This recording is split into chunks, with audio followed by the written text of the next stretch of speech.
I did one last year, so my school's opt out, which I think everyone just kind of stopped.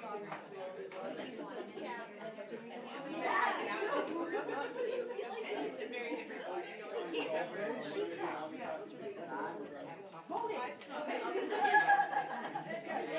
I feel like there should be interest this year. I agree. Like, I think like the system is like very discriminatory against like professionals. Good evening, everyone. Could you please join me in the Pledge of Allegiance? Pledge allegiance to the flag of the United States of America and to the republic for which it stands, one nation, under God, indivisible, with liberty and justice for all. Thank you. The first order of business is action on minutes. To see what action the board wishes to take regarding approval of the minutes from the meeting held on April 14th, 2025. So moved. Thank you, David. Do I have a second? A second. Thank you, Stephanie. Any discussion? Seeing none, all those in favor of approval of the minutes from the meeting on April 14th, 2025? Thank you. 2 months. Next, we have citizen comments. Is there anyone here from the public that would like to speak?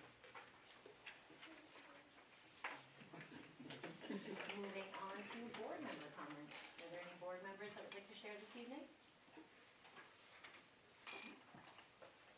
Moving on to the chairman's report, which is very brief. I just wanted to give a reminder that the public budget hearing will be hosted on Wednesday, May 28th at 6:30 p.m. Everybody that's here is usually in attendance there, so thank you for that. But encouraging others that may have questions or want more information about the budget to attend. And that concludes my chairman's report. Moving on to upcoming committee and board meetings. We have an SAB 44 and the public budget hearing at 6:30 on Wednesday, May 28th at the Helen C. Berry Auditorium. And then our next regularly scheduled board meeting will be on Monday, June 16th at 6:30 p.m. For the Education Committee, your agenda may say otherwise, but they will be meeting this upcoming Thursday, the 8th, from 3 to 4 at the Norway Savings Bank Conference Room. Copy paste. The Finance and Negotiations Committee will be meeting Tuesday, May 20th at 5:30 p.m. in the Superintendent's office. Facilities and Personnel will be meeting Monday, May 5th, or just met, at 5:15. And Policy Committee is to be determined. And then we've got, right, we had our meeting this morning, and then June 16th will be the next one.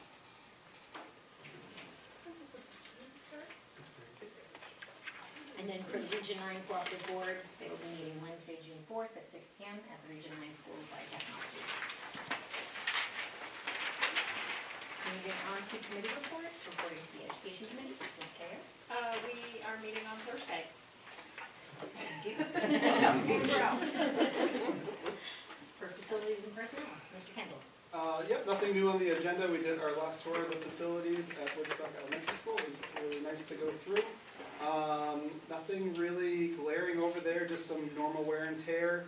Long-term for that location is like the others, the boilers are older, so we're gonna have to be looking at all three buildings in the future to make sure those are up and running for the buildings. But yeah, it was a great tour. And for the finance committee, Ms. We Harry, have not met since the last meeting. policy committee, Mr. Bartlett. Yes, over 2 weeks ago, we had a scheduled policy meeting, but we didn't have a quorum. So we had our meeting this morning, and we will be looking at a couple of policies tonight for first readings. Thank you. And for the Region 9 Cooperative Board, Mr. We have not met since our last meeting, however, Wednesday, we have our budget vote at the school at 6 o'clock, and I'm assuming that everyone gets to vote. I don't know how you prove residents, I don't put the new with the game, prove residency when you walk through the door that you're one of the 12 towns. What Brenda shared today is that people have to show that they have registrations for each town. You have to go show an ID that you are a registered voter in the town, so they want to vote. So they have the vote, and then you'll have your meeting after the budget vote. And it's always a roll of the dice when you have such a small group voting on the budget. And if you have a certain segment of town that's upset about something, they can very easily swing the vote, so. They're a little nervous, they've been really quiet about the water thing for the last month. Is that what's driving the, Exactly. Exactly. Cool. Yeah. yeah, it's gonna get built, it's gonna open up, it's just fun to watch the bureaucrats fight. This is great. Keep us posted. Thank you. With that, I will turn it over to Mr. Kenny for the superintendent's report and correspondence. I promise time will be shorter than last one. We have no scheduled meeting appointments at this time. All of our coaching positions are filled and all spring sports seasons are underway. We have one appointment, part-time custodian, is finally in place at Telstar Middle School High School, Kaylee Radcliffe. So that fills this complex with all the custodian positions. I have a few resignations. The first one is Amy Lilly, Woodstock Elementary Grade 2 teacher, effective June 30th, 2025. Mark Smith, TMS Physical Education teacher, effective June 30th, 2025. Alyssa Barlow, Telstar Food Service worker, effective June 30th, 2025. And we were very closely staffed, and now we are not. Sam Hartzell Senior, CPS custodian, resigned effective April 30th, 2025. So now we have an open position at Crescent Park again, second shift. And there's a few other agenda items for later on this evening. Quick, I'll come back to PTA, I'll take a break, but just a reminder that graduation is coming up and it'll be here sooner than we know for high school. Mr. Elliott sent out all his packets today to families, and you have your senior week schedule on the table today for your access. As board members, if you would like seating, you need to please let the high school office here know and let Heather know in the office so that she can do reserved seating. And I've already told Marcy that as a parent of a senior, if she would like to come up and present her diploma to her son, she may. And we're working on some sort of a tissue stash or something. But the week's events, there are a lot of things going on that week for the kids and families. It starts on Sunday, and there's something every day, every night, except for Wednesday, their class trip. But there'll be a lot of activities to celebrate the senior class. It's do your non-rain dance for that week, please. They can pull everything off and stay dry. It always makes it much easier. PTA updates. I have Telstars, but if Crescent Park and Woodstock would like to go first, you want me to go first? Either, you I'll keep going. So Jamie Miller wrote in to share this with on behalf of the Telstar PTA. The Telstar PTA would like to recognize the staff on this Monday of National Teacher Appreciation Week. The PTA will be providing refreshments for this week's staff meeting. As we extend our appreciation, coffee and donuts will be delivered to the bus garage as in years past too. We will also carry out our tradition of providing seedlings later this month for the staff to plant in their gardens. This has been a long-standing tradition. We are pleased to be doing this once again. The final Rebel Gear store closed on April 27th, and orders should be in soon. Thank you to all those who ordered. On Friday, May 2nd, Modern Barn hosted a trivia night, where all proceeds from the trivia participation were donated to the Telstar PTA. It was a fun night filled with good company and laughter. Thank you to all those who came out and participated, and I went and it was actually a lot of fun. It went really well, and it was a last minute decision, but it was hosted by the Modern Barn, and the gentleman there ran the whole trivia night. It was 30 questions, 3 rounds, and you could have as big a team or small team as you wanted. It was much harder than hoped. Did not leave there feeling really wicked smart, but it was a good time, and it was a Friday night out, so. This event was a great way to round out the PTA year and celebrate the longtime officers who will be handing over the reins. Our annual May meeting, which is held tomorrow night at 6:30, is when new officers are typically voted in. There have been no new nominations for open officer positions at this time. The president and secretary positions are open for 2-year terms. The treasurer's position is open for 1 year, and as it remained vacant over the last year, and past treasurer Heather Kellogg filled in. This leaves the only officer for next year as the vice president, Tanya Lewis. Please spread the word that the Telstar PTA needs officers to join the ranks to keep the program going. It has become a great partnership and support for parents, community members, staff, and students. Jamie says personally she'd be happy to meet with anyone interested. It's been a pleasure to serve as SAD 44 PTA president for so many years, and I owe a huge thank you to all of the officers and members who've worked so closely with her over the last 15 years. Sincerely, Jamie Miller, Telstar PTA president.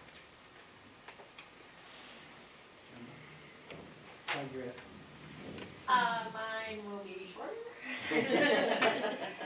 Crescent Park is also doing a full slate of Teacher Appreciation Week events. Hats off to Tanya for all of her efforts with that.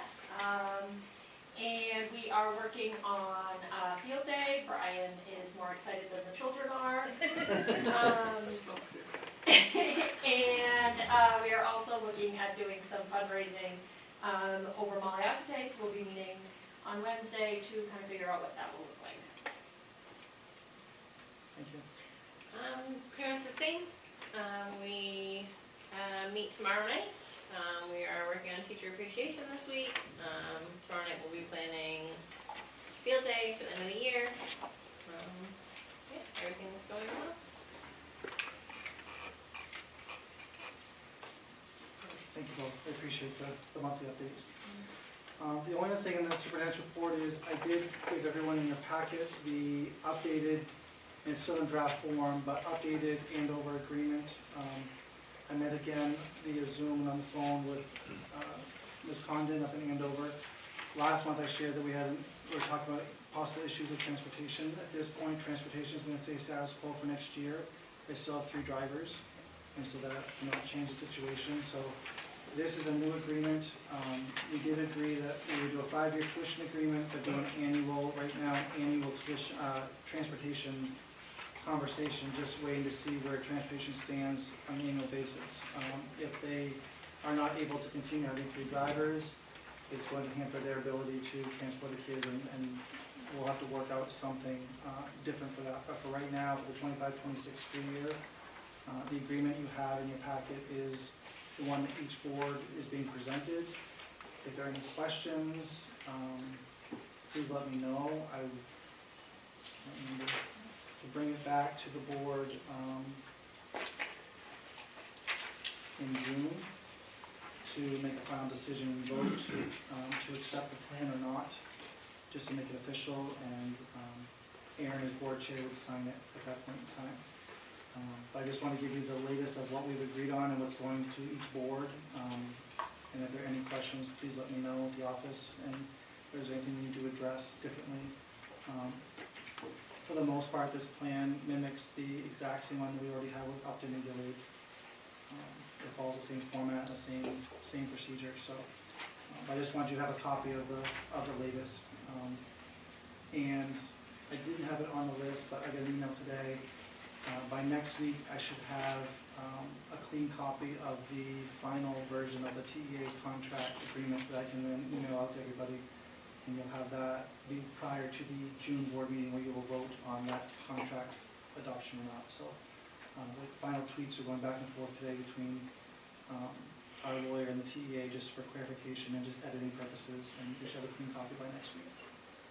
So, with that, I conclude my superintendent's report. Thank you. We do not have any old business to attend to. We move on to new business. And we do not have any adjustments to the agenda this evening. Moving on to number 3. To see what action the board wishes to take regarding the approval for the vote to call a district school board referendum election and approve the warrants for that purpose. Do I have a motion? And I would ask that whoever is willing to make the motion, that they make a proposed motion. I move that the vote entitled, "Vote to call and approve the warrant and notice of election for an at-large school board election" be approved in form presented to this meeting, and that a copy of said vote be included with the minutes of this meeting.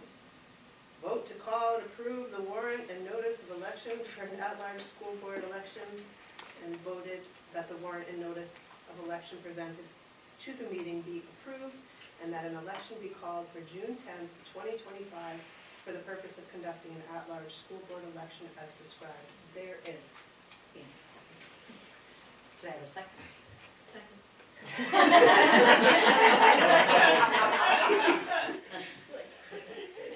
Any discussion? Seeing none, all of those in favor of approving the motion as read? Thank you, it's unanimous. Now the fun begins, we'll start passing around materials to sign, and we'll move through the other agenda items as we sign. Sign on the same line. Yes. Yes, sign the same line. Blue or black, each one, color red. Then we have to sign. First, you're using. I remember, so you guys have to choose. Oh my God, but. Yeah, it's done. You should be a copy.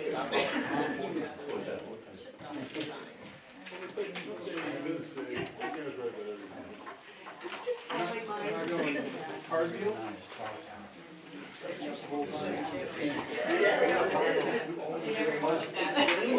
So what?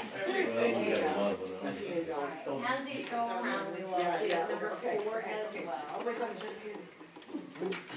Or to see what action the board wishes to take regarding approval for the vote to call a district budget referendum, call a public hearing, approve the referendum warrants, and approve the notice of a public hearing. Do I have a motion? Destiny, thank you. I move that the vote entitled, "Vote to call and approve the warrants for the budget meeting and the validation referendum, and to authorize the notice of amounts adopted, be approved in form presented to this meeting, and that a copy of said vote be included with the minutes of this meeting. Vote to call and approve the warrants for the budget meeting and the budget validation referendum, and to authorize the notice of amounts adopted. Voted that the warrant for the main school administrative district number 44, the district, budget meeting be presented to the meeting, be approved, and that a district budget meeting be called for May 28, 2025, for the purpose of voting on the annual budget for the district for the 2025-2026 fiscal year. Then the warrant and notice of election for the district budget validation referendum presented to the meeting be approved, and that a district budget validation referendum be called for June 10th, 2025, for the purpose of approving the budget adopted at the district budget meeting for the 2025-2026 fiscal year, and considering whether to continue the budget validation referendum process, and that the form of notice of amounts adopted at budget meeting presented to this meeting be approved, and that the superintendent of schools of the district be authorized and directed to complete said notice in accordance with the district budget meeting on May 28, 2025, and to cause copies of said notice as completed to be delivered to the municipal clerks of each municipality of the district for posting at all the polling places for the June 10th, 2025 district budget validation referendum. Thank you, Destiny. Yay, good job. I'll second that. Any discussion? Seeing none, all those in favor of approving the motion as read, hand up. Thank you, it's unanimous.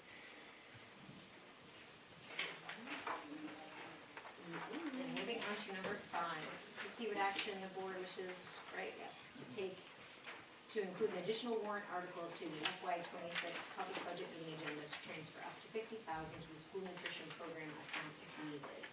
And the finance committee will have a recommendation. The finance committee recommends approval.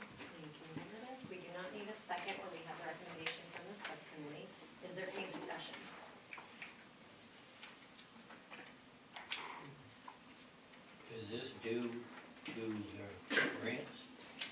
this is something that started a couple years ago. We are required, because the food service program is a federal program, it always has that in the black. And this is just in there in case there's a need. Right now, we're in the black, but if for some reason we go over into the red, we have to be able to make sure that money can be transferred to make sure that the food service ends in the positive side. So this is just a precautionary piece in there. Right now, if things were to end tomorrow, there'd be no money to be transferred. Has there been in the past? Yes, yes. The last year we did not. Last year was the first year in double-digit years that did not need to be done, so. This is just a precautionary thing versus having to come back and ask the taxpayers after the fact, because we have to have it done in the month of June, so it doesn't leave a lot of time for last minute, so this just allows that flexibility in case it's needed. Any other questions, discussion? Seeing none, all of those in favor of including an additional warrant article to the FY '26 meeting agenda for $50,000 to school nutrition program? Thank you, it's unanimous.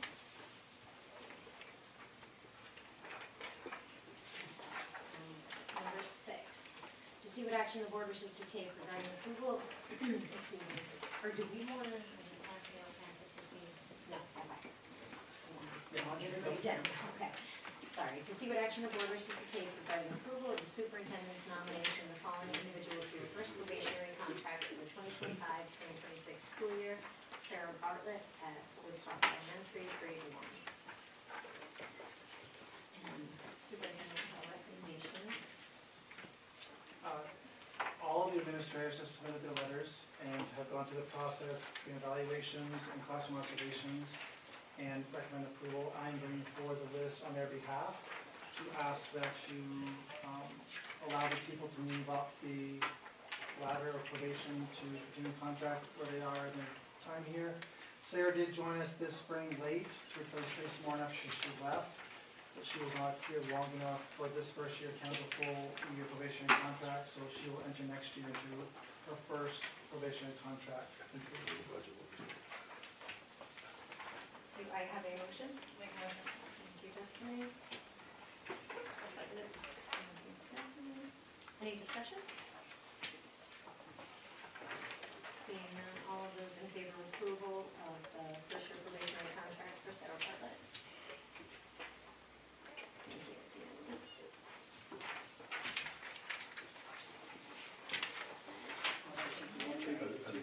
Number 7, to see what action the board wishes to take regarding approval of the superintendent's nomination of the following individuals for the first probationary contract to second probationary contract for the 2025-2026 school year. And I apologize if I'm mispronouncing your names.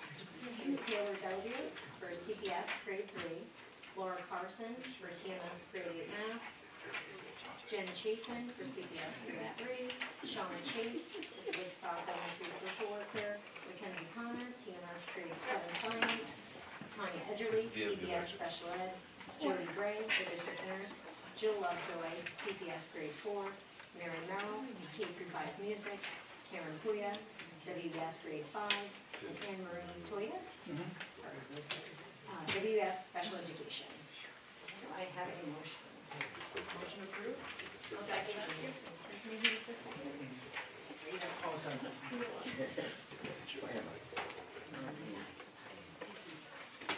Any discussion? Seeing none, all of those in favor of approval of the first probationary contract to second probationary contract for the list of individuals for the 2025-2026 school year. Thank you. It's unanimous.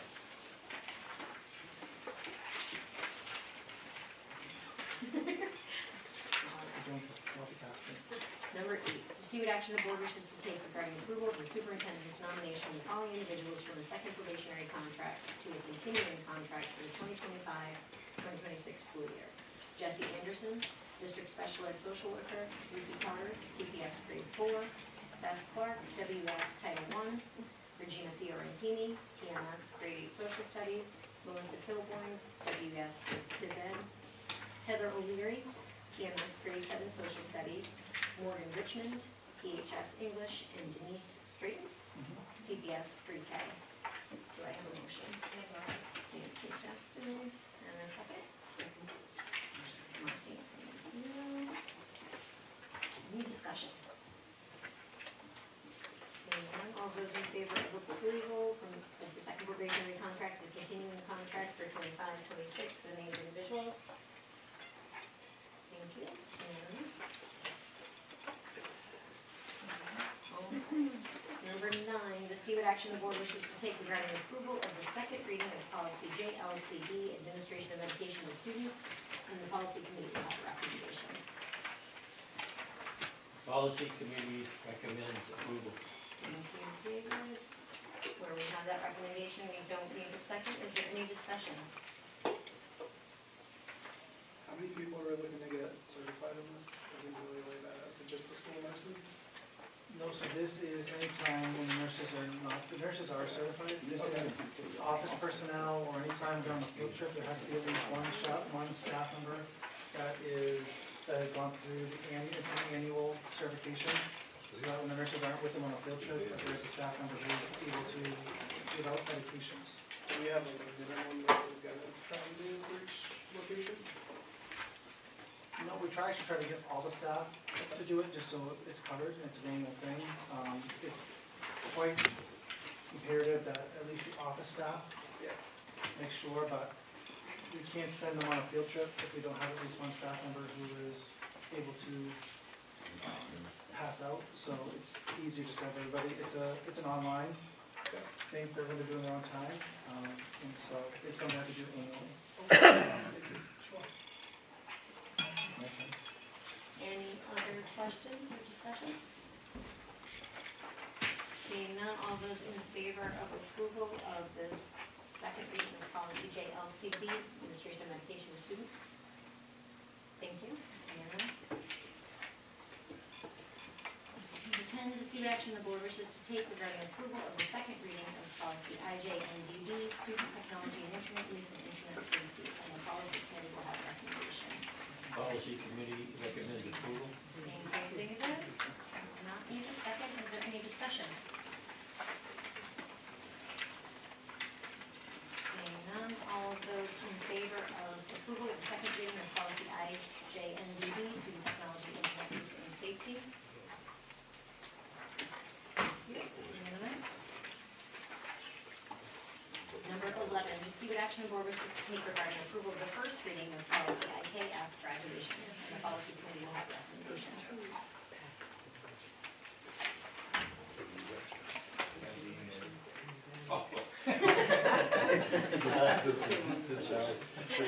The policy committee recommends approval. Thank you, David. Is there any discussion? As we discussed today, the policy committee meeting, the biggest change in this one was the previous credit reduction for students in Region 9 programming was 2 math, 2 science, 2 social studies credits were the graduation requirements. We have taken that and changed it so that it stays at the 333 due to the work that Region 9 has been doing with all the curriculum directors and principals to find more academic credit bearing out of each of the programs versus just elective credit bearing. It's been a 7-year process, and they finally are there. So in order to do that, there are no real hindrances to the students to be able to get their 3 credits in math, 3 credits in social studies, and 3 credits in science here, while also doing their full programming at Region 9. And some of the academic credits are elective credits in academic areas, and some are partial credits in the academic areas, but it still does not replace full courses here. It allows them to get them easier if they do the whole program all the way through. So the goal of this was to try and beef up the academic standing of the programs Region 9, so the kids go there, that they were not being penalized in their schedule and trying to fit all of the graduation requirements in, to make it more possible, and also hopefully open up a few more doors to more kids that might choose to access Region 9 because the credits are available to them. So that was the the crux of the work they were working on and doing, and a lot of meetings took place. It was also trying to make sure that as close as possible, and it's not an exact match, but that the three sending high schools are similar. So kids sitting in the same program would be receiving similar credit for the same coursework that they're doing. Each school has slightly different graduation requirements. In particular, Deergo has particular graduation standards identified. They went through the process back when the state was moving towards standards-based diplomas strictly, and they went through and identified 2 or 3 standards per subject area per grade level that must be met in classes in order to meet the diploma requirements. The other schools did not do that, but that is the reason there's a slight difference for some of the Deergo kids. Other than that, they worked really hard to try and make sure that the programs offered were matching for all the kids, no matter which school they came from. This is one of the biggest hurdles for them finishing the program, just because they get to be a senior and they need the credit. Correct. And the only way they can get them used to be was here, and now they can.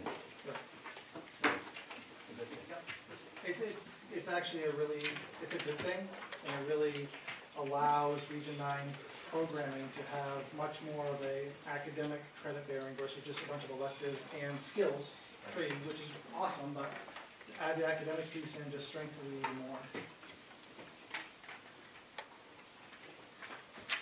Is there any other discussion, questions?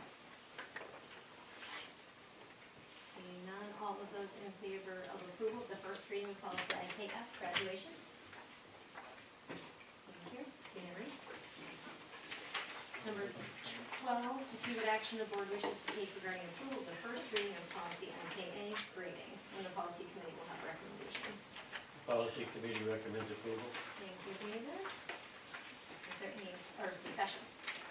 I'll point out in your packets today, there is a different version of this policy than you saw in your packets or emailed out last week. Only because when we met today with the education committee and the high school administration and guidance department had some input and feedback, that the version you have tonight is the actual final version of the policy the first reading we'd like to bring forward. It just had some additional clarifications in place around Region 9 classes, Keystone Recovery classes, and Ed Bentham, thank you, brain cramp.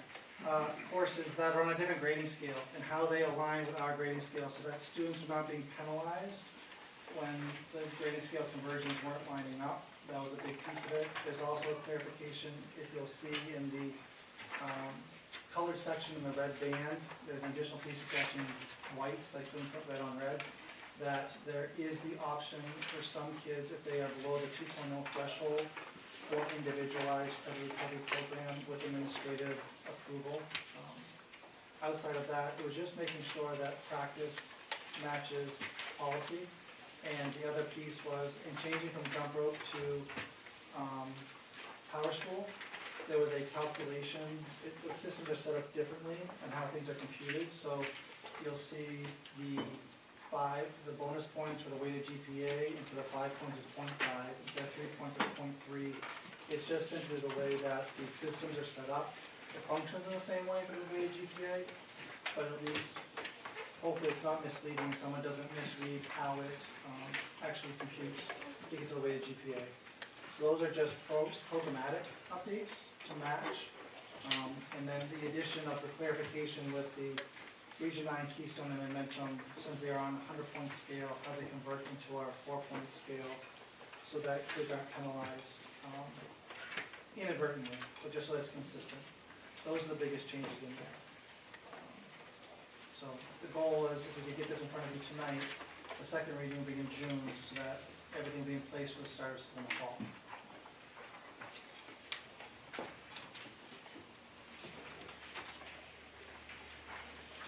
Any other discussion, questions?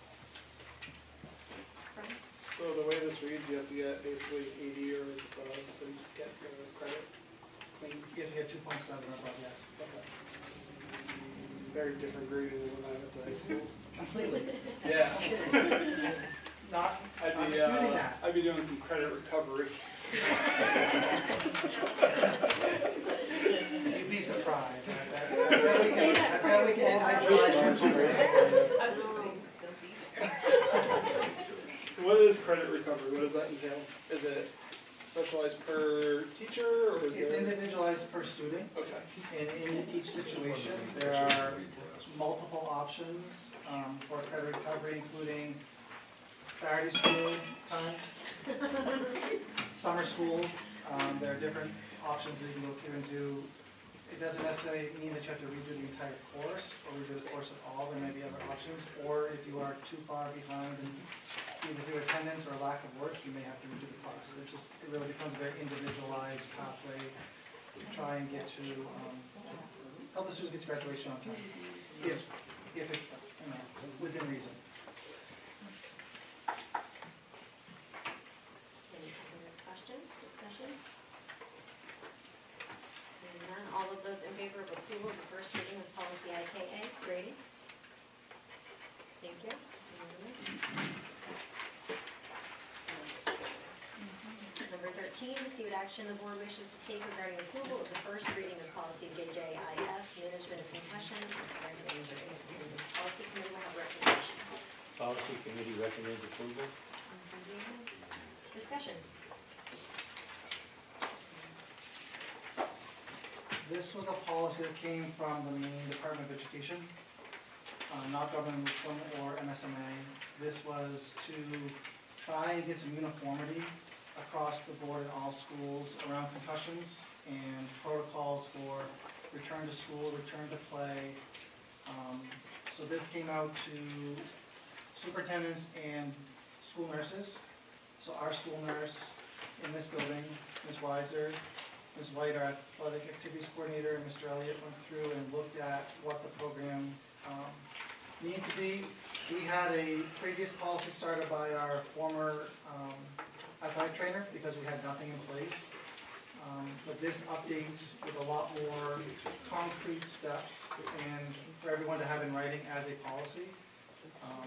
So all of those people have gone through and looked at how this pertains to our district. You'll notice because it's a DOE policy, it's very wordy. There's lots of pages. There's an entire glossary attached for people to understand the terminology. But one of the big components they added in is they put a chart in which gives step-by-step instructions of how what every student is to follow in order to return to class and return to their athletic programming. The other big change, the original policy was focused strictly on athletes and coaches, and this changes it to all school staff, whether they're coaches or teachers.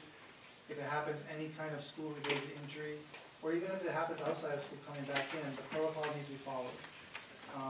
One of the biggest challenges in following our current policy and protocol is the communication breakdown between the doctor's offices and the school and not getting information in a timely manner or kids be able to get in to get appointments. But this does put something into place that all high schools in the state are supposed to be following. So there is consistency and uniformity that way. But it also takes some of the second guessing out of what it is because it's very much laid out in a very concurrent step-by-step process. So if you notice there's a lot of red and a lot of red line, it pretty much rewrote everything in the 2012 policy to new. The other thing you might notice is that before they called them concussions and other head injuries, and now everything is just called concussions. Everything's just lumped under one umbrella and it is all encompassing. So those are some of the big changes. So we're following the recommendation, essentially. Are there any other questions, discussion? Seeing none, all of those in favor of approval of the first reading of policy JJIF, management of concussion and other head injuries? Thank you. It's unanimous. Number 14, to see what action the board wishes to take regarding the selection of a private option for the new MPFML with MSMA and Guardian versus staying with current state. Do I have a motion?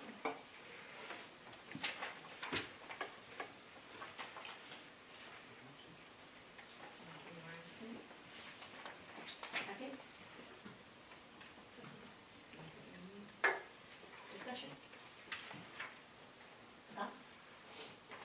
Just, first off, just those three, the acronyms, MPFML, that's Main, main, main paid family family. leave medical thing, yeah. leave. And then, who do we send the check to? Municipal management, It would actually go to the Guardian. straight to the carrier, Mhm. municipal management get a cut. I believe they're doing this not as a cut because we already pay fees to them, they're just being a collective middleman, and they're being the collective lobbyer for it, so if anything comes up, they will take care of that versus each school having to do Do it. you think any districts would not use this arrangement here? I'll know better next Wednesday when I go to my meeting, but this was something that everyone was bringing to their boards for discussion as a recommendation. For the simple fact that we all have to pay into this, and looking at this, this is a way to, there's a savings occurred with this, and it allows our employees and us as a district to not have to pay in quite as much, so there is a cost savings out of the paycheck each time. What would be your, I'm sorry? What, The calculator, were you actually able to? I did quick. Between, this afternoon, between meetings. So, in Beth's email this afternoon, she asked about the calculator was attached to the memo that I sent out. Robin and I put in the calendar year 2024's payroll information, just so we have some numbers to run through it. And so that is what is in here at the .98 to see a comparison between the state plans and what this will be offering. The biggest savings, and I still have a little bit more information, but the biggest saving is that with the Guardian plan is that we have a 13-month exemption from having to pay in.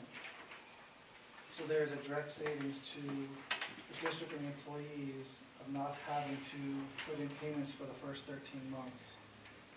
The other piece is that the state rate is only guaranteed through December of 2027.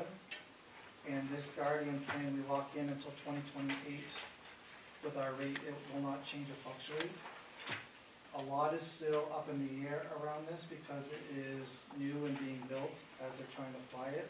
And you can't access the fund until May of 2026, regardless. So right now, they have to put money in before they even have anything to draw upon. So I just let everyone have a chance to look at the chart and just to see. So this was the calculator they sent out. Our rate was 0.98%. Some districts got a 0.88% versus the state's 1%. Regardless of what we do, we have agreed upon in all of our contracts to do an equal 50-50 split between the employee and the employer, regardless of which rate we go with. And so their chart was set up for the split being a bigger savings to the district and the employee. It wasn't even a 50-50 split, but so I added the other two columns on the far right to show what it would actually be staying with the 50-50 split we've agreed to do in all our contracts. So both sides see a small share of that savings. Scott, have it up first. So this is new money to the district, for the district's half, right? This is That's new. money that we have to, New money in terms of budget over the years, this is what the laws changed, now you gotta throw in. we have to take a That's new money. portion, we have to take a portion, yes, so it's a portion of everyone's salary. And it's new money to the employee in the sense that they weren't getting deducted before, but now they are. Correct. So we've had to add this into our financial planning to be able to cover the bill. And so up until this year, this deduction did not occur in anyone's paycheck. I have other questions, but I don't wanna waste people's time, it's more just curiosity. Thank you, Dave. So, I mean, the real savings is really only the exemption. Because if you go like they're making it look like it's a huge savings, but The exemption is the big, Couple thousand bucks. it's about Yeah. $1,500, it's about $1,500 straight up without the Really? exemption. I mean, it's really a $1,500 savings, they're just letting somehow, I mean, how are people supposed to claim it if there's no one paying in for this year? So we're gonna start paying in on after the 13-month exemption, and then people are be eligible to claim it when there's no money in it, or not? That's the last question I could not get answered in my email today Okay. to find out. So, the big challenge with this is that I understand the purpose behind the idea of this law and what they want to put in place for employers. But we already have a lot of these things in place. And I won't lie, I'm very nervous about if this goes through, that staff could be out for an additional 12 weeks above and beyond the time they already give, and what that's gonna do to our kids in classrooms, and we have no control over it. We have family medical leave, we have sick time, we have personal time built in. This gives them another 12 weeks above and beyond that, potentially. What that could do to a classroom, makes me nervous. It makes me really nervous about the educational continuity for kids, what it means to what we're offering. It doesn't mean that everyone's gonna use it, but if somebody does, and if somebody does, you know, I hope it's not as tragic as it might be, but Could you explain that a little bit more though, because that isn't totally making sense to me, because right now, like this replaces FMLA. It's not in addition to, like right now, people can take it unpaid. And so this is a replacement for that, they can't take it in addition to it, so it's not adding an additional 12 weeks. And then otherwise, they're taking their banked days, right? So they have to have been in the system long enough to have accrued days. they can use up the days they have, no matter, they start with days when they start the positions, but this allows for an additional 12 weeks of paid time that people could be accessing. Above and beyond what was in the contract. We've had to add these pieces into, and one of the reasons we, in the TA contract, we have a clause in there that we would revisit and go back to the negotiation table in November, prior to this coming online, once we can learn more. November of next year, so that we have time, because there's still a lot being debated, but we had to have a contract now. So we have a date in the contract that we are gonna come back to the table next November, so that we can see what things have changed and transpired and understand more about this. There's still a lot of questions and unknowns, but in the meantime, we still have to have something in place. Is the exemption there because there's quite a few pieces of legislation going through trying to get school districts out of this? That's separate from this. Okay. From what was shared in the brief meeting that we had, the exemption is possible through the collaboration of what they're pulling in from all the different districts who are gonna be part of this. And the fact they're doing this in all these other states that they have in place, the packet that I sent out to the board previous to this showed the other states listed that they're already doing this in. And that they're able to, through their offering, offer this savings through the exemption. So, it's an option. I just want to double check, like the waiting period does not delay them having access to when it goes live, right? In 2026, is that what it was? In May of 2026 is when the state. The delay pay-in doesn't delay them having no access. Because we've already paid the first quarter for all administrators and asking people who are already under contract, already paying into the system. The only ones that haven't paid in so far are the TEA. So that was the second part of my question, this has been kind of presented a little while ago. Has the TEA, talked to us about what they would prefer, since it's gonna impact them the most? Their biggest question was if, as long as there's a savings, they would like to be a part of the savings and that it didn't all go to the district. That was their one request, and that was the one thing that we did agree to. Yep. Is that savings should be split, savings is savings, and it should be shared. Under the scenario, Mark, the scenario that the hypothetical where this ladders on to something else that's already there, does the employee have to show medical documentation to qualify above and beyond everything else already in the, I'm not sure what it says in the contract now, what does an employee have to show to? For extended leave of absence? Yeah. Yes. They'd have to. So your concern, what could happen on the hypothetical, they gotta back it up though, right? It's not just, it's Yeah, not it's whimsical. not just their work, we have to have something in documentation. Thank you. That was similar to my question, I just wanted to talk through what an example would be, so like if somebody has a baby and they've been in the district for 10 years and theoretically have, I don't know, at that point, 100 days, We would have, 15 sick days a year. so times 10, but say you use some, so Right. say you have 100 days. Yep. So theoretically, that employee could use those 100 days of paid sick leave for the baby and then tack this on after that? But it wouldn't, but like Scott asked, there's a process to that, so there's, They don't have to use their district sick time first. They could use this 12 weeks first, and then use their district sick time. and then the district sick time is just always a yes. There's never a, are you really sick? No, it's in the contract where it's in the leave, if there's any kind of question, they do have to present a doctor's note. Okay. That is in the contract. If we ignore the financial aspect of it, is there a benefit, Mark? Do you see a benefit of going private versus public? I mean, what, are the benefits the same? The benefits to the district would be that if something were to come up, we wouldn't have to lobby and deal with the state individually. The MSMA would do all of that, either negotiating or communication and how everything fits together. They'll be the experts of it versus one person in each office having to be more knowledgeable than not of how to navigate the reimbursement piece of it, how does it get paid out. And after, if this is continue long-term, the idea is that we would have a collective lobbying voice versus the state deciding to change the rate as they want to if they can't. If it's not making them money to cover what they're needing, and they wanna change the rates, we could potentially, through this, lobby a different rate because the districts through MSMA have a collective voice versus an individual district's not gonna be able to do that. And it's hard to know how this is gonna play out.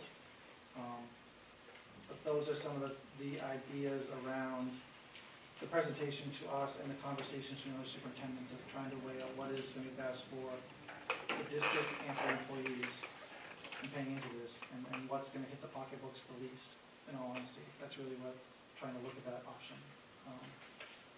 And we have no option of waiting until more is known?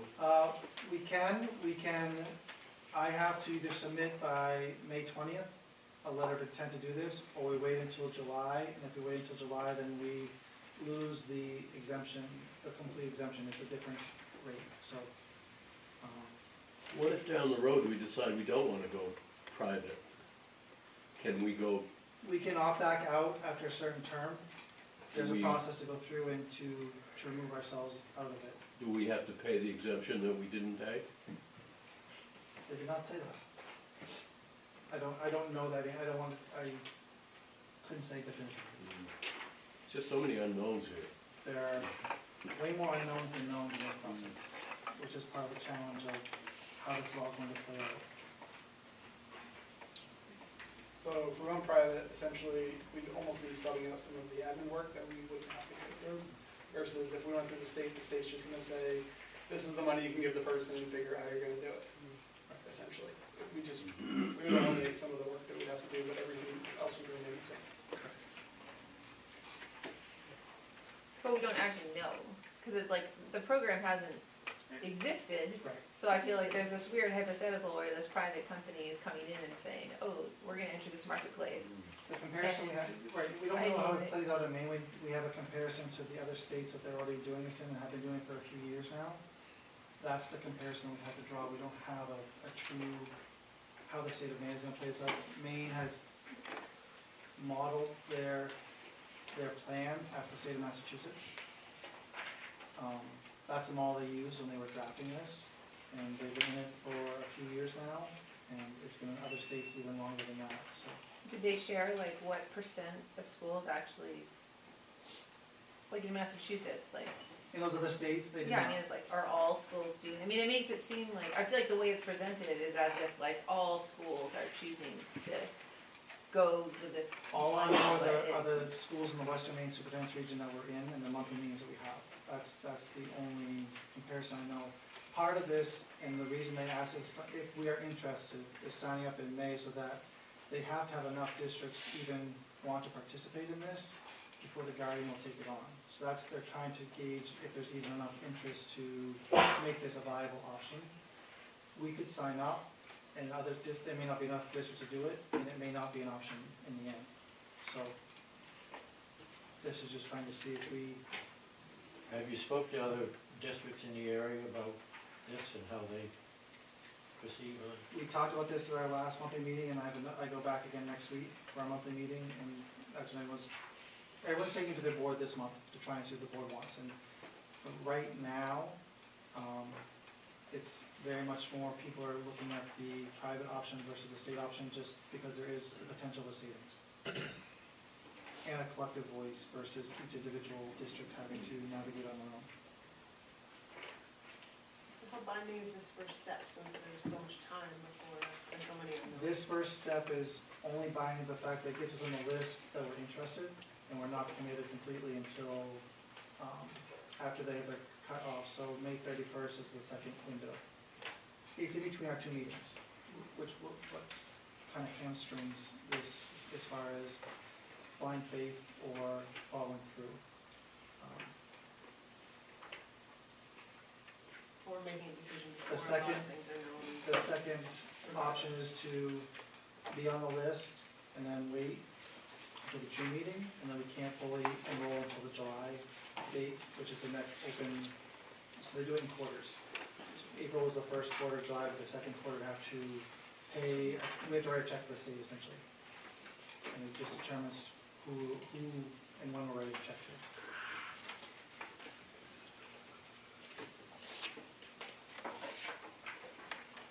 We already started paying into this, did we not? We have for all Ask Me and administration. Yes, we had to start on January 1st. And there's no options given, it became mandatory. So, the only ones that have not had it deducted out of their paycheck are the TEA members because their contract was still intact. And until that expires, everyone continues on whatever system they're under. That was a state ruling, so they had a contract for like 10 years, they could have just gotten out of it.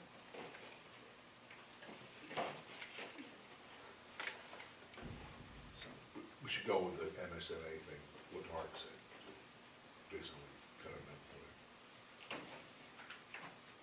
And they're not new to this, they do it in other states. Mhm. I think that's how they're funded.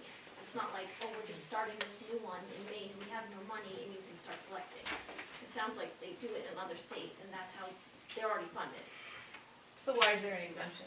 Like, the exemption, I feel like is the thing that's used to get you to It's sign just a up. hook. Like, I It's know, a- It's just business, it's, They have money already because they. it'll get sorted out, it'll be a mess for a while. So if our teachers use this, they'll now be pulling out of the Guardian pot instead of the state pot, It's or still the the same same- pot? it's still the same pot. No difference, just.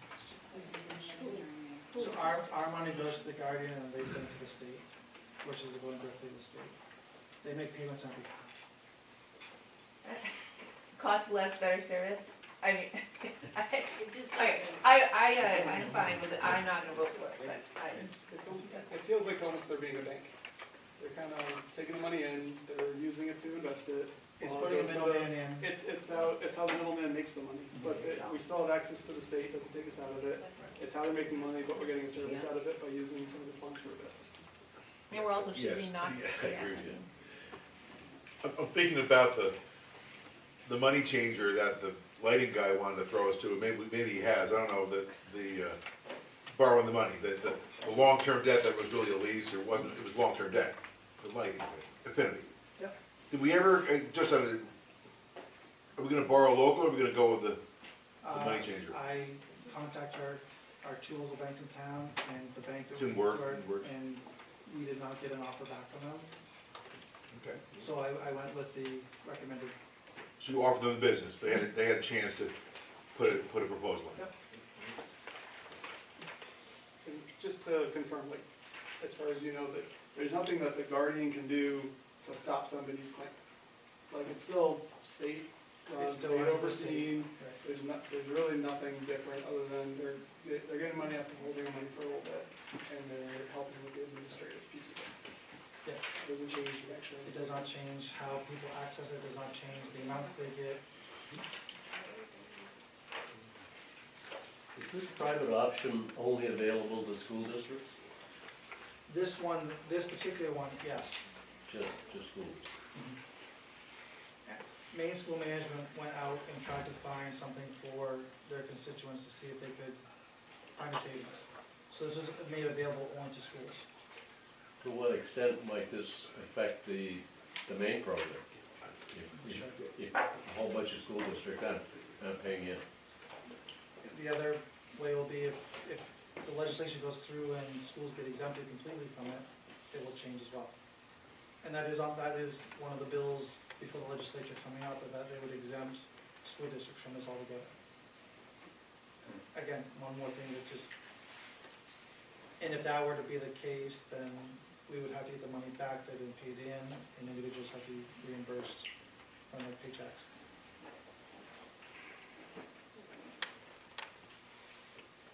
But if we went with the private option, MSMA and the guardian would facilitate that as opposed to our administration.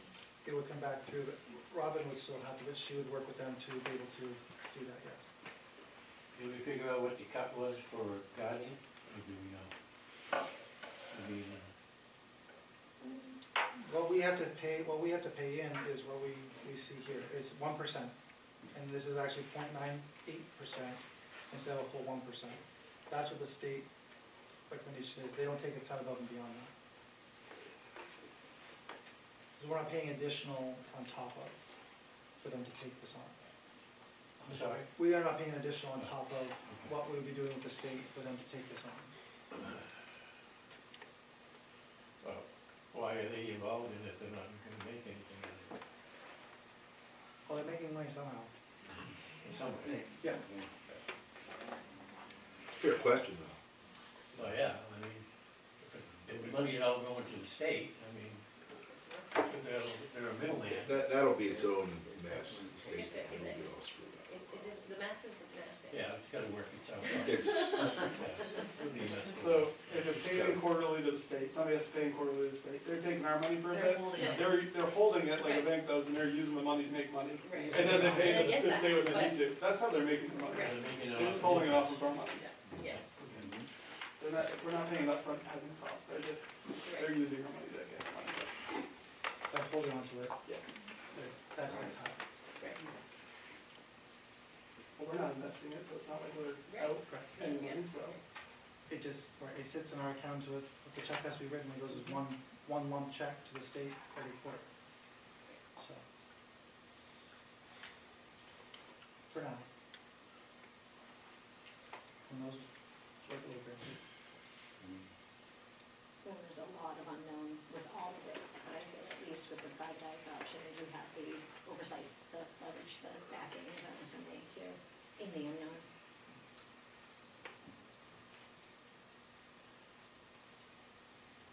Okay. Any comments, questions? No? Seeing none, all of those in favor of selecting the private option for the new MP, MSNL, and MSA and Guardian or sustain the current plan.